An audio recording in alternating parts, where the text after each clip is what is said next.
Good morning students. इसके पहले class में आप लोग स्वर संधि के 5 नियम पढ़ चुके हैं। आज हम लोग एक नया विषय, नया टॉपिक आरंभ करेंगे। वो है कारक उपपद विभक्तयः। कारक उपपद विभक्तयः, इसके अंतर्गत हम लोग ये देखेंगे कि किन परिस्थितियों में, किस कंडीशन में, किन पदों के साथ कौन सी विभक्ति का प्रयोग होता है। ये भी आप क्लास 8 में पढ़ चुके हैं, जिसमें प्रश्न आता था विभक्ति एवं कारण बतावें। रेखांकित पद में विभक्ति एवं कारण बतावें, ऐसा क्वेश्चन नंबर 9 या 10 करके आता रहा है। तो उसमें आप रेखांकित जो पद होता था उसमें आप लिखते थे द्वितीया, तृतीया, चतुर्थी, पंचमी, जो भी विभक्ति होती थी वो विभक्ति लिखते थे और कारण लिखते थे कि रुच योगे चतुर्थी, सहयोगे तृतीया। इस तरह से आप उसमें लिखा करते थे। उसी विषय वस्तु को पुनः हम आज पढ़ने जा रहे हैं। उसको उपपद विभक्तयः बोलते हैं, कारक उपपद विभक्तयः। उसके अंतर्गत सबसे पहली विभक्ति प्रथमा तो होती है, लेकिन प्रथमा से नहीं पढ़ना है, आपको द्वितीया से पढ़ना है। तो द्वितीया विभक्ति के अंतर्गत आपके पाठ्यक्रम में ये 5 शब्द दिए गए हैं। द्वितीया विभक्ति में परितः, जिसका मीनिंग होता है चारों तरफ, समया और निकषा, इन दोनों का अर्थ होता है समीप या निकट। समीप भी कह सकते हैं, निकट भी कह सकते हैं, और दोनों का मीनिंग सेम है, समय और निकषा का।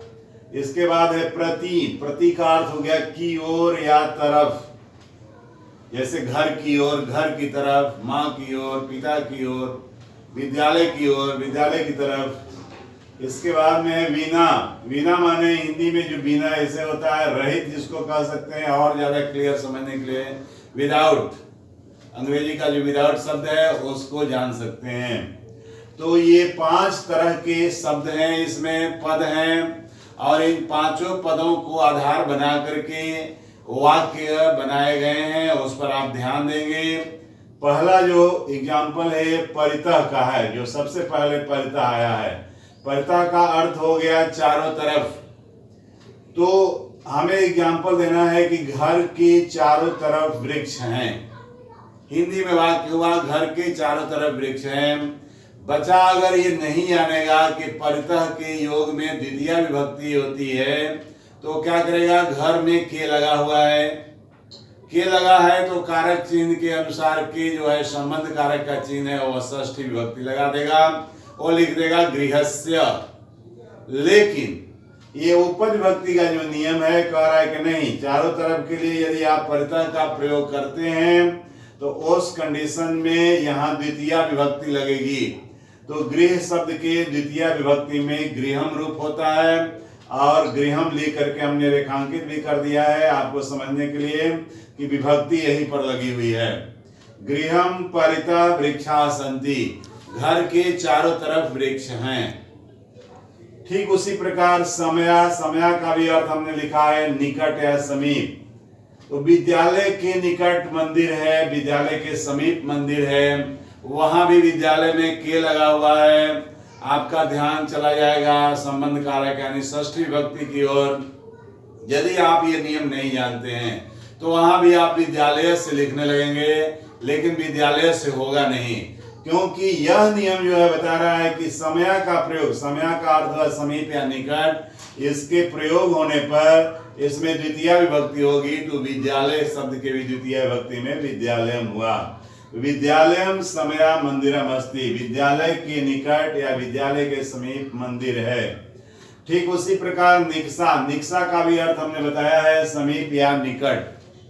तो निकषा के प्रयोग में भी हमने लिखा है कि उद्यानम निकषा नदी बहती।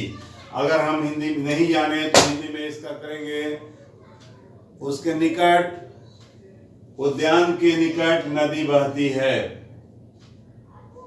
उद्यान के निकट मानी बागीचे के निकट नदी बहती है, उसमें भी के लगा है। तो वहां हम लोग के षष्ठी करने लगेंगे, लेकिन ये कारक नहीं, निक्सा के योग में द्वितीय विभक्ति होती है, इसलिए यहाँ भी उद्यानम में द्वितीय विभक्ति लगाई गई है। तीसरा है, चौथा नंबर है प्रति। प्रति का अर्थ हमने लिखा है की ओर या की तरफ।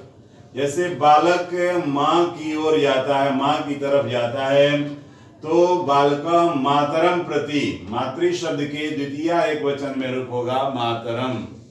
तो बालका मातरम प्रति गच्छति, बालक माता की ओर जाता है। तो मातरम में यहाँ द्वितीय विभक्ति दिखाया गया है। ठीक उसी प्रकार वीणा, वीणा के योग में भी द्वितीय विभक्ति होती है। इसका एग्जाम्पल हमने दिखाया है कि रामम बिना अयोध्या शून्य आसीत, राम के बिना अयोध्या सुनी थी। तो यहाँ राम के बिना अयोध्या सुनी थी, इसलिए राम में के लगा है और के लिए हमने यहाँ का क्या षष्ठी नहीं किया, बल्कि बिना का जो प्रयोग आया है इसके चलते हमने यहाँ भी द्वितीय विभक्ति कर दी। तो आप इस द्वितीय विभक्ति के अंतर्गत परिता, समया, निक्सा, प्रति और विना के योग में जो द्वितीय विभक्ति का प्रयोग किया गया है उसको अच्छी तरह से समझ गए होंगे। और फिर भी यदि कहीं आपको समस्या उत्पन्न होती है, कहीं समझ में नहीं आता है, तो व्हाट्सएप के द्वारा कॉल करके या जो भी तरीका है उस तरह से हमसे समझने का प्रयास करेंगे। और आपके लिए इसमें होमवर्क होगा कि द्वितीय विभक्ति पर आधारित जो ये 5 शब्द हैं, 5 पद दिए गए हैं, इन 5 पदों का प्रयोग करके दूसरे तरह के वाक्य लिखेंगे, बनाएंगे। धन्यवाद।